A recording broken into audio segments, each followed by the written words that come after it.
Viktor GYOKERES. Let's start though on Hugo Ekitike. Mark, this is an option for United.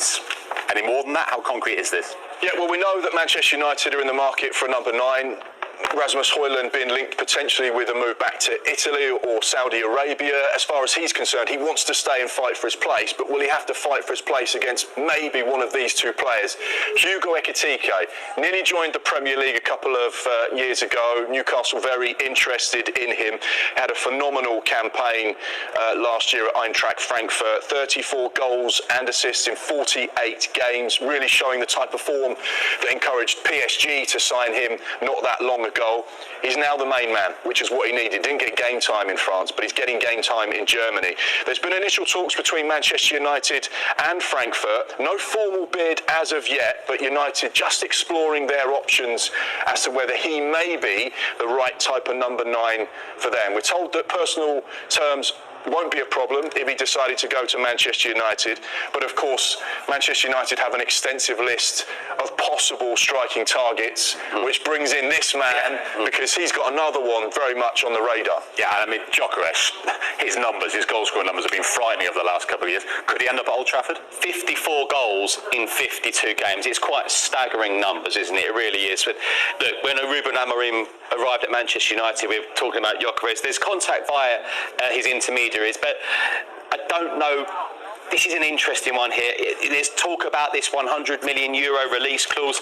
GYOKERES has then gone to social media basically saying don't believe all you read. But the two clubs you keep here in Manchester United, Arsenal, but then Arsenal looking at Benjamin Sesko as well. But again, we have to stress that we expect a very, very, very busy few weeks here transfer-wise. But clubs aren't under any pressure as it stands. Although what I would say is that clubs are always very keen to get these players in before they go on their long-haul pre-season tours. So I do expect I do expect this kind of movement maybe in the next week or so. Manchester United are interesting at the moment because they're basically revitalising the front 3.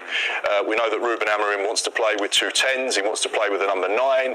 They've got Matheus Cunha in, and Bomo looks like one. Could one of these two be the number 9? And that would be a completely new look strike force for Manchester United. But it's just about piecing the puzzle together and getting the players in for the fees that the clubs are comfortable with. Viktor GYOKERES, a player that I watch so much, and you probably remember talking about him on Soccer Specials and Soccer Saturdays because he used to score for fun at Coventry. I think he's outstanding. So much interest in him. You feel like this is the summer he'll get the big move back to the Premier League. If it doesn't happen now, it might not happen, and I think he knows that as well. And also, just finally, this is a Manchester United who aren't in Europe next season. But will they have any issues with a player saying, no, I need to be in Europe, I need to be in Europe? This is Manchester United we're talking about. That's what intrigues me as well. I don't think that's a problem. I don't either. You look at Cunha, Bomo, Hugo Ekitike, Viktor GYOKERES, the players that they're being linked with clearly don't feel that one season out of Europe is a problem because they'll back themselves to say, I tell you what, if I go to Manchester United with all those players, we'll definitely be in Europe. Get the old Sky remote, we'll go back to Emblemo, we rewind it a little bit because they could be having that conversation. Thomas Frank, you are in the Champions League with me. Anyway, that's for 7. Ooh, nice tease. Tease there. We've got a whole hour with these two.